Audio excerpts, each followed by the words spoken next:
Hello दोस्तों, स्वागत है आपका मेरे यूट्यूब चैनल परीक्षा प्लान में। तो कैसे हैं आप लोग? आई होप अच्छे होंगे। तो जैसा कि आप लोगों को पता है कि ईवीएस के प्रीवियस ईयर के क्वेश्चन में सॉल्व करवा रही हूँ। 2011 वाले पेपर से मैंने शुरुआत की है।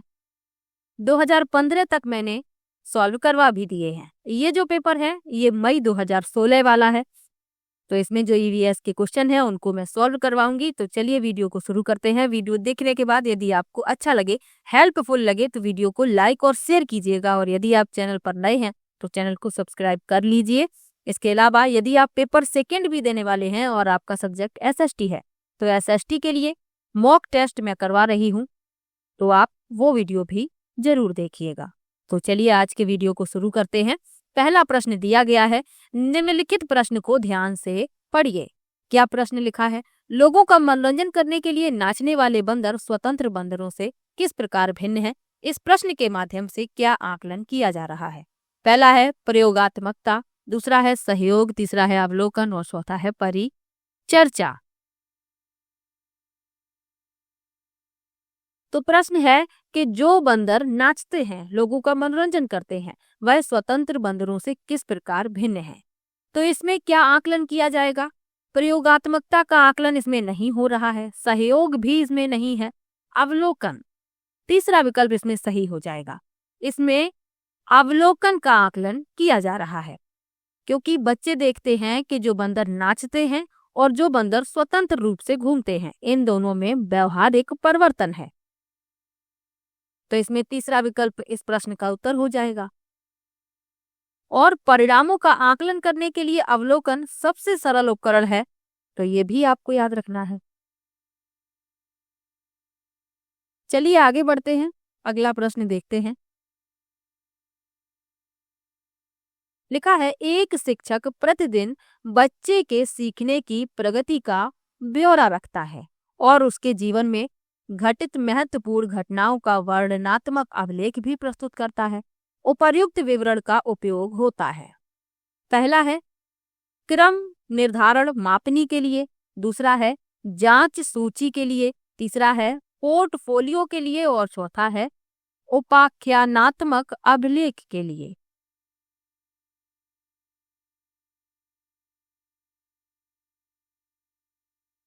तो शिक्षक जो है प्रतिदिन बच्चे की सीखने की प्रगति का ब्यौरा रखता है और उसके जीवन में घटित महत्वपूर्ण घटनाओं का वर्णनात्मक अभिलेख भी प्रस्तुत करता है। तो उपर्युक्त विवरण का उपयोग होता है उपाख्यानात्मक अभिलेख के लिए। चौथा विकल्प इसमें सही हो जाएगा। अब उपाख्यानात्मक अभिलेख क्या है?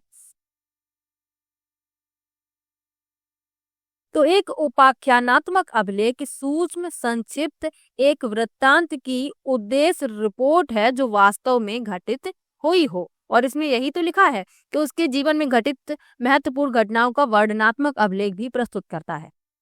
तो इसमें चौथा विकल्प सही हो जाएगा उपाख्यानात्मक अभिलेख के लिए। और उपाख्यानात्मक अभिलेख के उपयोग क्या है? सामाजिक और भावनात्मक स्थितियों को दर्शाने में विशेष अभिलेख का विशेष महत्व है।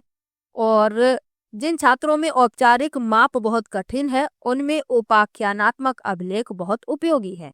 तो साथ में आप ये भी याद रखिएगा। अब इसमें जो और विकल्प लिखे हुए हैं इनके बारे में जान लीजिए। क्रम निर्धारण मापनी, ये क्या होती है? रेटिंग स्केल कहते हैं इसे। तो रेटिंग स्केल एक उपकरण है जिसका उपयोग कार्यों, कौशल स्तरों, प्रक्रियाओं, गुणों, मात्राओं या परिणाम के प्रदर्शन के आकलन के लिए किया जाता है। जांच सूची क्या होती है? यह एक विशेष विकास क्षेत्र में बच्चे के अधिगम, परिणामों, व्यवहारों या लक्षणों की एक सूची है। और पोर्टफोलियो क्या है?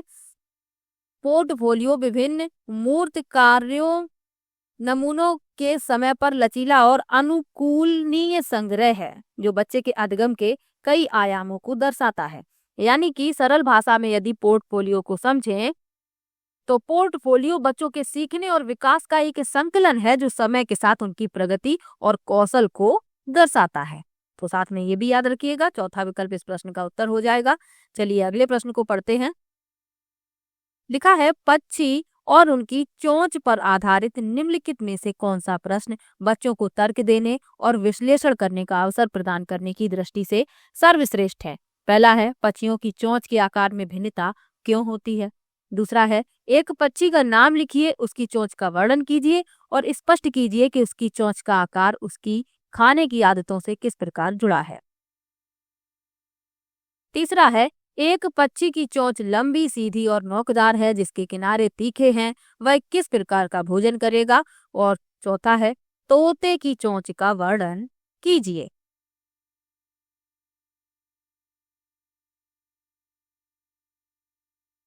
अब प्रश्न में क्या कहा गया है कि पक्षी और उनकी चोंच पर आधारित निम्नलिखित में से कौन सा प्रश्न बच्चों को तर्क देने और विश्लेषण करने का अवसर प्रदान करने की दृष्टि से सर्वश्रेष्ठ है। तो इसमें जो दूसरा विकल्प लिखा हुआ है कि एक पक्षी का नाम लिखिए, उसकी चोंच का वर्णन कीजिए, क्योंकि जो पक्षी होते हैं उनकी चोंच की बनावट में अंतर होता है। आगे क्या लिखा है, स्पष्ट कीजिए कि उसकी चोंच का आकार उसकी खाने की आदतों से किस प्रकार जुड़ा है। तो यही इस प्रश्न का उत्तर हो जाएगा, क्योंकि यह जो प्रश्न है यह विश्लेषण और तर्क के लिए सबसे अच्छा है। चलिए आगे बढ़ते हैं, अगले प्रश्न पर चलते हैं। लिखा है कक्षा 5 की शिक्षिका अपने शिक्षार्थियों को नीम की पत्तियां और आम की पत्तियां उपलब्ध कराती हैं तथा उन्हें यह बताने के लिए कहती हैं कि ये किस तरीके से समान है और किस तरीके से परस्पर भिन्न है। इस सवाल का जवाब देने में निम्नलिखित में से कौन सा प्रक्रमण कौशल इस्तेमाल होगा। पहला है परिकल्पना करना, दूसरा है अनुमान लगाना, तीसरा है अवलोकन करना और चौथा है मापना।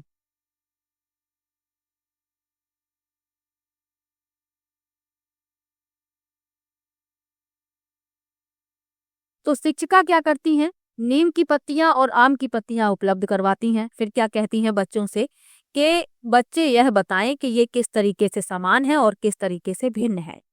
तो इस सवाल का जवाब देने के लिए कौन सा प्रक्रमण कौशल इस्तेमाल होगा, तो वह होगा अवलोकन।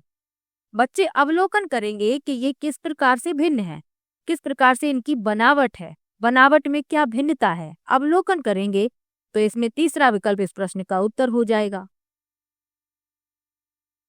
अब जो और विकल्प लिखे हुए हैं इनके बारे में भी जान लीजिए। परिकल्पना करना क्या होता है, तो एक परिकल्पना एक अस्थायी सामान्यीकरण है जिसकी वैधता का परीक्षण किया जाना बाकी है। और अनुमान लगाना क्या होता है, अनुमान लगाना क्या है, तो अनुमान लगाना यानी कि भविष्यवाणी करना, अपने शब्दों में बताना कि आगे क्या होने वाला है, कि भविष्य का अवलोकन क्या होगा, तो ये अनुमान लगाना कहलाता है। और मापना क्या है, मापन का संबंध हमारी टिप्पणियों के परमाणीकरण से है। तो ये भी याद रखिएगा, इसमें तीसरा विकल्प सही हो जाएगा। चलिए आगे बढ़ते हैं। लिखा है मीता हमेशा पर्यावरण अध्ययन की कक्षा में अपने शिक्षार्थियों से मुक्त अंत वाले प्रश्न पूछती है। उसका मुख्य उद्देश्य हो सकता है शिक्षार्थियों के फिल करना है का विकास करना। पहला विकल्प है अभिसारी सोच, दूसरा है सुनने संबंधी कौशल, तीसरा है सृजनात्मक चिंतन और चौथा है बोलने संबंधी कौशल। तो प्रश्न में कहा गया है कि मीता हमेशा पर्यावरण अध्ययन की कक्षा में अपने शिक्षार्थियों से मुक्त अंत वाले प्रश्न पूछती है। तो जो मुक्त अंत वाले प्रश्न होते हैं ये व्यापक सोच को बढ़ावा देते हैं, यानी इनके एक से अधिक उत्तर हो सकते हैं और मुक्त अंत वाले प्रश्नों के उत्तर देने के लिए कई तरीके हो सकते हैं, यानी ये व्यापक सोच को बढ़ावा देते हैं। अब इसमें पूछा गया है कि उसका मुख्य उद्देश्य हो सकता है शिक्षार्थियों के का विकास करना। तो इसमें जो तीसरा विकल्प है यही इस प्रश्न का उत्तर हो जाएगा, सृजनात्मक चिंतन।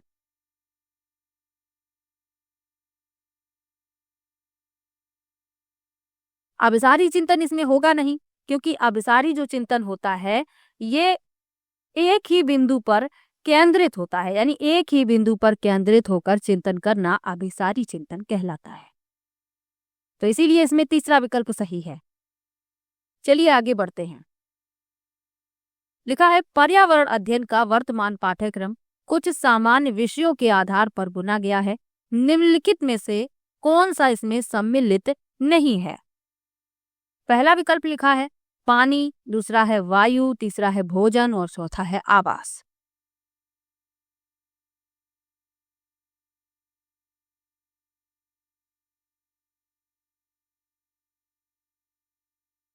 तो पर्यावरण अध्ययन में 6 विषय शामिल हैं और 4 उप विषय शामिल हैं। तो जो 6 विषय हैं वो कौन कौन से हैं? पहला है परिवार और दोस्त, और इसी में 4 उप विषय हैं। कौन कौन से हैं? रिश्ते, कार्य और खेल, जानवर, पौधे। ये परिवार और दोस्त में 4 उप विषय शामिल हैं। उसके बाद दूसरा विषय कौन सा है? भोजन। तीसरा है आश्रय, चौथा है पानी, पांचवा है यात्रा और छठवां है चीजें हम बनाते हैं और करते हैं। ये 6 विषय हैं और परिवार और दोस्त में 4 उप विषय है। इतना आपको याद रखना है। अब इसमें पूछा गया है कि कौन इसमें शामिल नहीं है, तो वायु इसमें शामिल नहीं है। दूसरा विकल्प इस प्रश्न का उत्तर हो जाएगा। ये जो 6 विषय हैं, 4 उप विषय हैं, इनसे प्रश्न पूछा जाता है तो आप कहीं पर नोट कर लीजिएगा। और अभी मैं एनसीईआरटी की जब बुक से आप लोगों को पढ़ाऊंगी तब मैं आपको फिर से बताऊंगी, और अभी प्रश्न भी आएंगे तो मैं फिर से बता दूंगी। चलिए अगले प्रश्न को पढ़ते हैं। निम्नलिखित में से कौन सा कथन पर्यावरण अध्ययन पर राष्ट्रीय पाठ्यचर्या की रूपरेखा 2005 के अनुरूप है? यानी एनसीएफ 2005 के जो अनुरूप है वह हमें बताना है। पहला विकल्प है पर्यावरण अध्ययन को कक्षा 1 से 5 में पर्यावरण अध्ययन विज्ञान और पर्यावरण अध्ययन सामाजिक विज्ञान के रूप में पढ़ाया जाए। दूसरा है पर्यावरण अध्ययन को कक्षा 1 और 2 में पर्यावरण अध्ययन विज्ञान और पर्यावरण अध्ययन सामाजिक विज्ञान के रूप में, लेकिन कक्षा 3 से 5 में एक समग्र अध्ययन के रूप में पढ़ाया जाए। तीसरा है पर्यावरण अध्ययन को कक्षा 1 से 5 में एक समग्र अध्ययन क्षेत्र के रूप में पढ़ाया जाए। और चौथा है पर्यावरण अध्ययन को कक्षा 1 और 2 में एक समग्र अध्ययन क्षेत्र के रूप में, लेकिन कक्षा 3 से 5 में पर्यावरण अध्ययन विज्ञान और पर्यावरण अध्ययन सामाजिक विज्ञान के रूप में पढ़ाया जाए।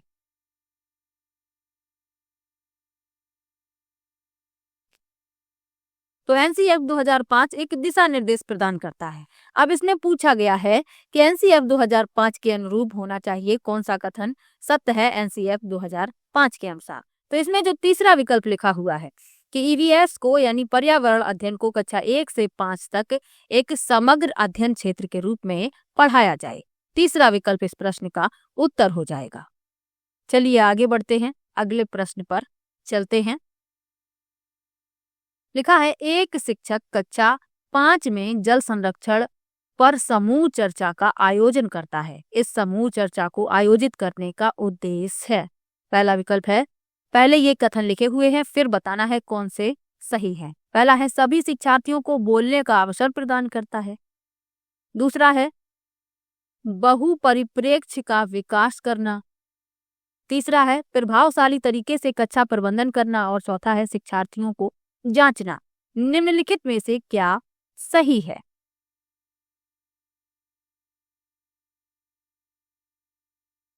तो चर्चा विधि में क्या होता है कि छात्र छात्राओं के बीच विचारों का, प्रश्नों का आदान प्रदान होता है। और शिक्षक क्या कर रहा है? कक्षा 5 में जल संरक्षण पर समूह चर्चा का आयोजन करता है।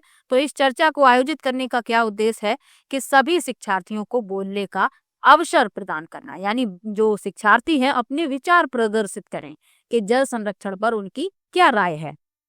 और बी में लिखा है बहुपरिप्रेक्ष्य का विकास करना, ये भी सही है।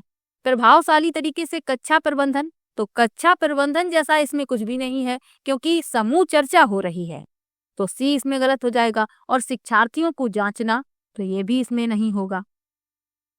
ए और बी इसमें सही है, यानी कि जो चौथा विकल्प है यही इस प्रश्न का उत्तर हो जाएगा, चौथा विकल्प। चलिए आगे बढ़ते हैं, अगले प्रश्न पर चलते हैं। लिखा है अवलोकन तथा अभिलेखन यानी रिकॉर्डिंग आकलन के संकेतक हैं। निम्नलिखित में से कौन सा तरीका इन्हें आकलित करने के लिए सबसे कम उपयुक्त है? सबसे कम पूछा गया है, ध्यान रखिएगा।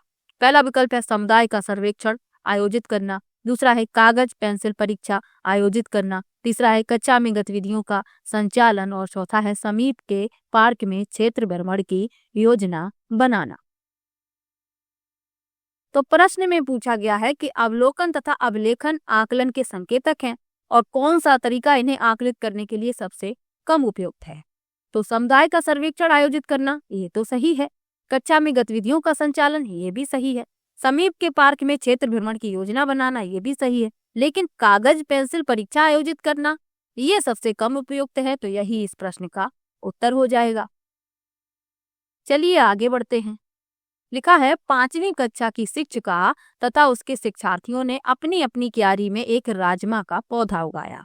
हर 2 दिन के पश्चात वे उसकी लंबाई जांचते तथा लिखते। 3 सप्ताह के पश्चात उन सभी ने अपने परिणामों को ग्राफ के माध्यम से दर्शाया। इस कार्य में जिन प्रक्रमण कौशलों पर बल दिया गया वे हैं: पहला है परिकल्पना तथा अनुमान लगाना, दूसरा है भविष्यवाणी करना तथा अनुमान लगाना, तीसरा है गणना करना तथा अनुमान लगाना, और चौथा है नापना तथा संप्रेषित करना। तो बच्चे क्या कर रहे हैं? सभी ने अपनी अपनी क्यारी में एक राजमा का पौधा उगाया है और हर 2 दिन के पश्चात वे उसकी लंबाई को जांचते हैं और लिखते हैं, यानी लंबाई को उन्होंने मापा और उसे लिख लिया। 3 सप्ताह के पश्चात उन्होंने क्या किया? अपने परिणामों को ग्राफ के माध्यम से दर्शाया। तो इसमें जिन प्रक्रमण कौशलों पर बल दिया जा रहा है वे हैं नापना तथा संप्रेषित करना, संचार करना। चौथा विकल्प इस प्रश्न का उत्तर हो जाएगा। चलिए आगे बढ़ते हैं। लिखा है कुछ वस्तुएं पानी में तैरती हैं एवं अन्य वस्तुएं पानी में डूब जाती हैं। यह अवधारणा कक्षा 5 में निम्नलिखित में से किसके द्वारा प्रभावशाली तरीके से संपादित होगी?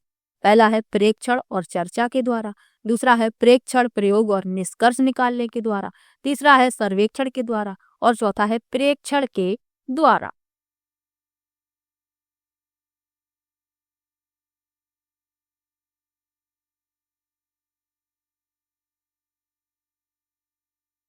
तो कुछ वस्तुएं पानी में तैरती हैं और कुछ डूब जाती हैं। यह अवधारणा कक्षा 5 में किसके द्वारा प्रभावशाली तरीके से संपादित होगी? तो प्रेक्षण प्रयोग और निष्कर्ष निकालने के द्वारा। बच्चे स्वयं देखेंगे कि कौन सी वस्तुएं डूब रही हैं, कौन सी वस्तुएं तैर रही हैं। तो दूसरा विकल्प इस प्रश्न का उत्तर हो जाएगा।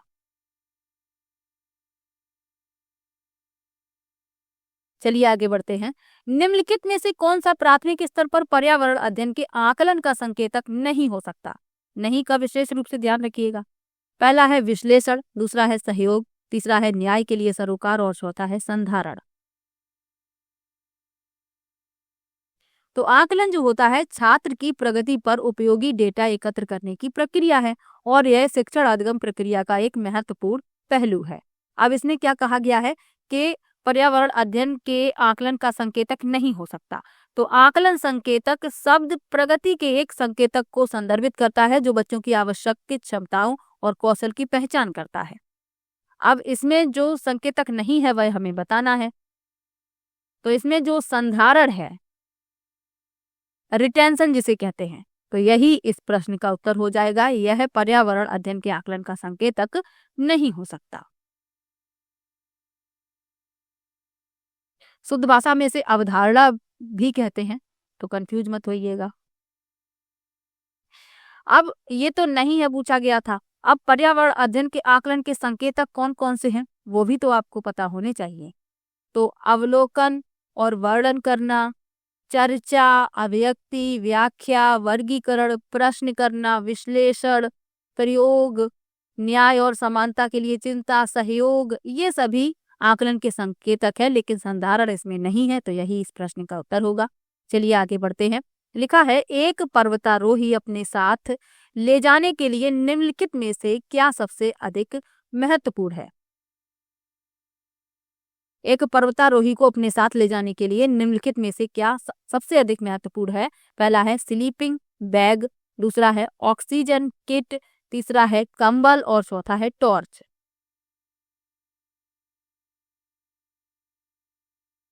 तो उच्च ऊंचाई पर जलवायु समुद्र के स्तर के समान नहीं होती, इसलिए पर्वतारोहियों को अनेक कठिनाइयों का सामना करना पड़ता है, जैसे ऑक्सीजन की कमी, कम वायुमंडलीय दाब, बहुत तेज सर्द हवाएं, बहुत निम्न हिमतापी तापमान, यानी कि बहुत अधिक वहां पर सर्दी होती है।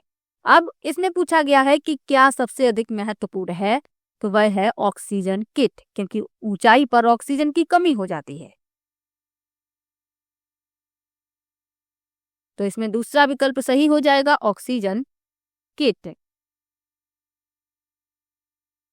इसके अलावा जो पर्वतारोही होते हैं अपने पास और क्या क्या रखते हैं? वायुरोधी जैकेट, जलरोधी चश्मा, विशेष जूते, ट्रैकिंग पोल, कंपास और मानचित्र, बर्फ के लिए कुदाल, तो ये सब भी साथ ले जाते हैं। अब इसमें ये 4 विकल्प दिए गए थे, इसमें दूसरा विकल्प सही होगा, ऑक्सीजन किट। चलिए आगे बढ़ते हैं। निम्नलिखित में से किस राज्य या केंद्र शासित प्रदेश का समुद्र तट बंगाल की खाड़ी पर है? पहला है गोवा, दूसरा है गुजरात, तीसरा है पुदुचेरी और चौथा है केरल। प्रश्न में पूछा गया है कि किस राज्य या केंद्र शासित प्रदेश का समुद्र तट बंगाल की खाड़ी पर है, तो वह है पुदुचेरी। तीसरा विकल्प इसमें सही हो जाएगा। बंगाल की खाड़ी से लगे भारतीय राज्य और केंद्र शासित प्रदेश और कौन कौन से हैं? पश्चिम बंगाल है, उड़ीसा है, आंध्र प्रदेश है, तमिलनाडु है, पुदुचेरी है और अंडमान व निकोबार द्वीप समूह है। तो ये भी याद रखिएगा। और अरब सागर से लगे भारतीय राज्य और केंद्र शासित प्रदेश कौन कौन से हैं? गुजरात, महाराष्ट्र, गोवा, दमन और दीप, कर्नाटक, केरल, लक्षद्वीप, दादरा और नगर हवेली। तो ये भी साथ में याद रखिएगा। तीसरा विकल्प इस प्रश्न का उत्तर है। चलिए आगे बढ़ते हैं। लिखा है पादप यानी पेड़ का एक उदाहरण जिसके बीज पानी के द्वारा यात्रा करके एक स्थान से दूसरे स्थान तक जाते हैं। पहला है गेहूं, दूसरा है खजूर, तीसरा है सेब और चौथा है नारियल।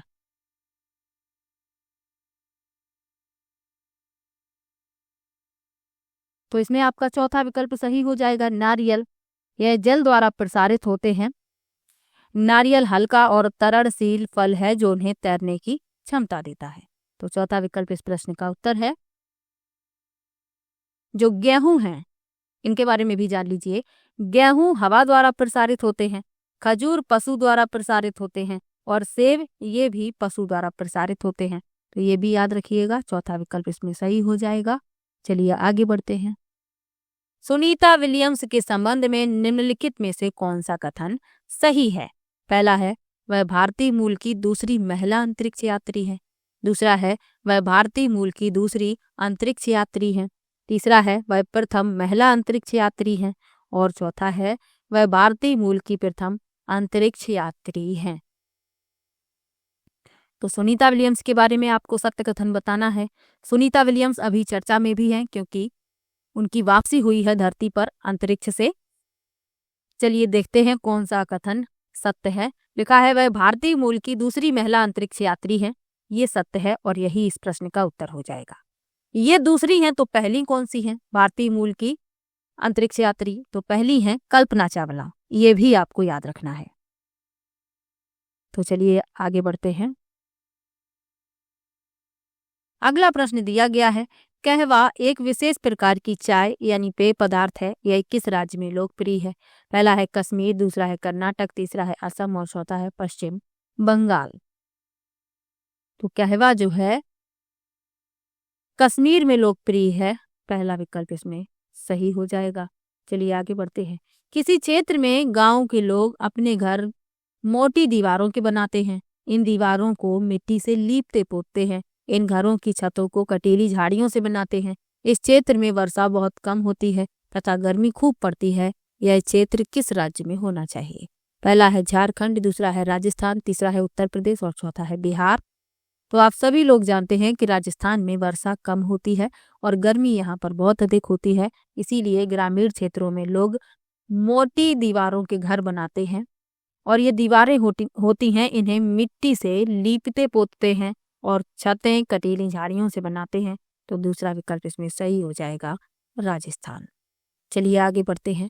शकरकंदी जड़ है क्योंकि पहला है यह भूरे रंग की होती है, दूसरा है यह जमीन के नीचे उगती है, तीसरा है इसमें रेशे की भांति ढांचा है जो जल तथा खनिज लवण सोख लेता है और चौथा है यह भोजन का भंडारण करती है।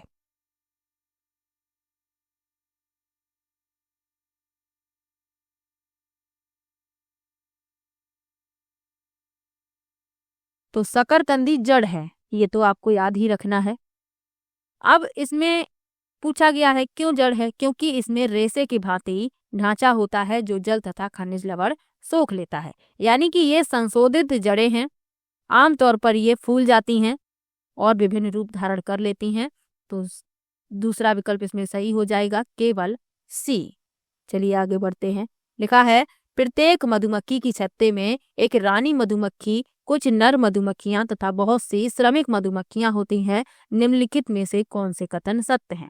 पहला है श्रमिक मधुमक्खियां फूलों के रस की खोज में चारों ओर उड़ती हैं। दूसरा है नर मधुमक्खियों के पास कोई कार्य नहीं होता। तीसरा है रानी मधुमक्खी अंडे देती हैं। और चौथा है श्रमिक मधुमक्खियां केवल मादा ही होती हैं। तो मधुमक्खियों की छत्तों के बारे में मैंने आपको कई बार बताया है कि 3 प्रकार की मधुमक्खियां इनके छत्ते में होती हैं। रानी मधुमक्खी अंडे देती है, नर मधुमक्खियां कोई विशेष कार्य नहीं करती और श्रमिक मधुमक्खियां बहुत ही ज्यादा महत्वपूर्ण होती हैं और ये सबसे ज्यादा काम करती हैं। अब इसमें सत्य कथन बताने हैं तो चारों ही बिल्कुल सही लिखे हुए हैं। पहला भी सही है, दूसरा भी सही है, तीसरा भी सही है, चौथा भी सही है, यानी कि दूसरा विकल्प इस प्रश्न का उत्तर हो जाएगा। अगला प्रश्न दिया गया है किस राज्य में कसावा यानी टैपियोका उगाया जाता है? पहला विकल्प है मेघालय, दूसरा विकल्प है पंजाब, तीसरा विकल्प है असम और चौथा है केरल। तो केरल के लोग टैपियोका खाना पसंद करते हैं और यहीं पर यह उगाया जाता है। चौथा विकल्प इस प्रश्न का उत्तर हो जाएगा। चलिए आगे बढ़ते हैं। निम्नलिखित में से कौन अपनी मादा साथी को केवल उसकी गंध से कई किलोमीटर दूर से ही पहचान सकता है? कई बार ये प्रश्न पूछा गया। पहला है रेशम का कीड़ा, दूसरा है बाघ, तीसरा है गिद्ध और चौथा है बाज। तो अपनी मादा को कई किलोमीटर दूर से ही पहचान लेता है रेशम का कीड़ा, सिल्कवॉर्म। पहला विकल्प इसमें सही हो जाएगा। अगला प्रश्न है राशिद अपना चश्मा निकालकर 2-3 बार उस पर फूंक मारता है, इससे चश्मे के कांच धुंधले हो जाते हैं, इसका कारण हो सकता है। पहला है उसके मुंह से निकला पानी उसके चश्मे के कांच पर एक परत बना देता है। दूसरा है उसके मुंह से निकली गर्म हवा वाष्पित होकर चश्मे के कांच पर पानी की एक परत बना देती है। तीसरा है उसके मुंह से निकली गर्म हवा संघनित होकर चश्मे के कांच पर छोटी छोटी बूंदें बना देती है। और चौथा है उसके मुंह से निकली ठंडी हवा संघनित होकर चश्मे के कांच पर छोटी छोटी बूंदें बना देती है।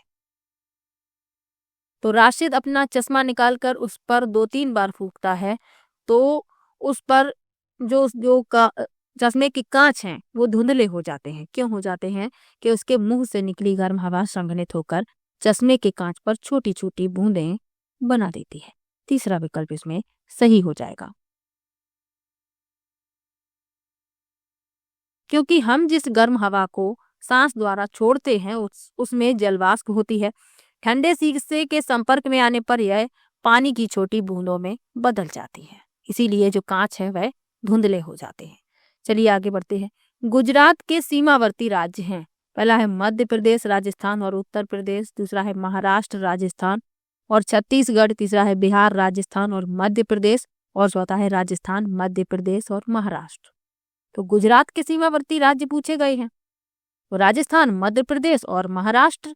चौथा विकल्प इसमें सही हो जाएगा। चलिए आगे बढ़ते हैं। मधुबनी एक पारंपरिक कला का प्रकार है जिसका नाम एक गांव के नाम पर पड़ा है जो राज्य में है। पहला है महाराष्ट्र, दूसरा है पश्चिम बंगाल, तीसरा है उड़ीसा और चौथा है बिहार। तो आपको याद कर लेना है कि मधुबनी चित्रकला का संबंध बिहार राज्य से है। चौथा विकल्प इस प्रश्न का उत्तर हो जाएगा। महाराष्ट्र की जो पारंपरिक कला है वह कौन सी है? वह है वर्ली। पश्चिम बंगाल की कौन सी है? झरना, पट्टचित्र और उड़ीसा की है पट्टचित्र। तो ये भी साथ में याद रखिएगा। चलिए आगे बढ़ते हैं। निम्नलिखित में से कौन सा कथन सही है? मलेरिया तब होता है जब मादा मच्छर किसी मलेरिया के रोगी को काटने के पश्चात अन्य व्यक्ति को काटती है। दूसरा है रात के समय मच्छरों द्वारा काटने के कारण मलेरिया होता है। तीसरा है मलेरिया मच्छर द्वारा काटने के कारण होता है और चौथा है मलेरिया मादा मच्छर द्वारा काटने के कारण होता है।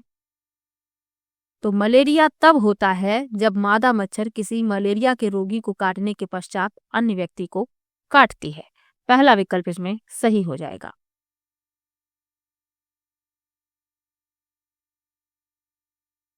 चलिए आगे बढ़ते हैं। रीना दिल्ली में रहती है, वह ग्वालियर में अपनी मामी के पास घूमने जाना चाहती है, उसे किस दिशा में यात्रा करनी चाहिए? पहला है पूर्व, दूसरा है पश्चिम, तीसरा है दक्षिण और चौथा है उत्तर। तो वह दिल्ली में रहती है और उसे जाना कहाँ है? ग्वालियर, यानी कि वह दक्षिण दिशा में यात्रा करेगी। तीसरा विकल्प इसमें सही हो जाएगा। चलिए आगे बढ़ते हैं। निम्नलिखित में से कौन सा पर्यावरण अध्ययन का सबसे कम महत्वपूर्ण उद्देश्य है? पहला है पर्यावरण संबंधी मुद्दों के बारे में जागरूकता का विकास करना, दूसरा है सामाजिक सांस्कृतिक परिवेश के बारे में जिज्ञासा पैदा करना, तीसरा है प्रत्यय स्मरण और याद करने के कौशलों को अर्जित करने के लिए बच्चों को अधिकतम अवसर उपलब्ध कराना, और चौथा है शिक्षार्थियों को संज्ञानात्मक संवर्धन करना, शिक्षार्थियों में संज्ञानात्मक संवर्धन करना। अब इसमें पूछा गया सबसे कम महत्वपूर्ण है, वह बताना है। तो मैंने आपको पहले ही बताया है कि जिसमें याद करना, रटना ऐसा लिखा हो तो आप तो समझ जाइए कि यह नकारात्मकता को दर्शा रहा है, और इसमें सबसे कम महत्वपूर्ण पूछा गया है तो यही इस प्रश्न का उत्तर हो जाएगा। प्रत्यय स्मरण और याद करने के कौशलों को अर्जित करने के लिए बच्चों को अधिकतम अवसर उपलब्ध कराना, क्योंकि शिक्षण प्रक्रिया में रटने पर तो बल दिया ही नहीं गया है, और इसमें कहा जा रहा है कि याद करने के कौशलों को अर्जित करने के लिए अधिकतम अवसर उपलब्ध कराना, तो यही सबसे कम महत्वपूर्ण है, यही इस प्रश्न का उत्तर है। आगे बढ़ते हैं, अगला प्रश्न देखते हैं।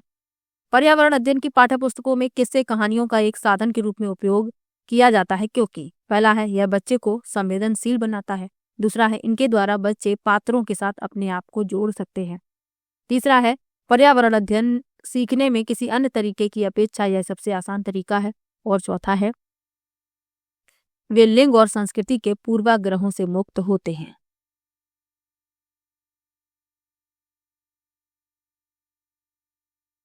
तो पर्यावरण अध्ययन की पाठ्य पुस्तकों में किससे कहानियों का एक साधन के रूप में उपयोग किया गया है? क्यों किया गया है? क्योंकि ये बच्चे को संवेदनशील बनाते हैं, इनके द्वारा बच्चे पात्रों के साथ अपने आप को जोड़ सकते हैं। तीसरा इसमें गलत है, चौथा भी गलत है। ए और बी इसमें सही है, यानी तीसरा विकल्प इस प्रश्न का उत्तर हो जाएगा।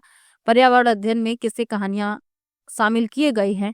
क्योंकि ये संदर्भगत वातावरण भी प्रदान करते हैं, बच्चों को कहानियां सुनने में और कविताओं सुनने में बहुत मजा आता है, और ये छात्रों को विषयों की कल्पना करने में भी मदद करता है। तो ये सब भी साथ में याद रखिएगा, तीसरा विकल्प इसमें सही हो जाएगा। अगला प्रश्न दिया गया है, आकलन प्रक्रियाओं के बारे में निम्नलिखित में से कौन सा कथन सबसे कम उपयुक्त है? पहला है आकलन के आधार को समझने में स्व आकलन बच्चों की मदद करता है, दूसरा है बच्चों का आकलन वैयक्तिक रूप से अथवा सामूहिक रूप से किया जा सकता है, तीसरा आकलन बच्चों की तुलना करने और उन्हें रैंक यानी क्रम देने के लिए नहीं है, और चौथा है आकलन सत्र के अंत में किया जाना चाहिए। तो इसमें पूछा गया है सबसे कम उपयुक्त।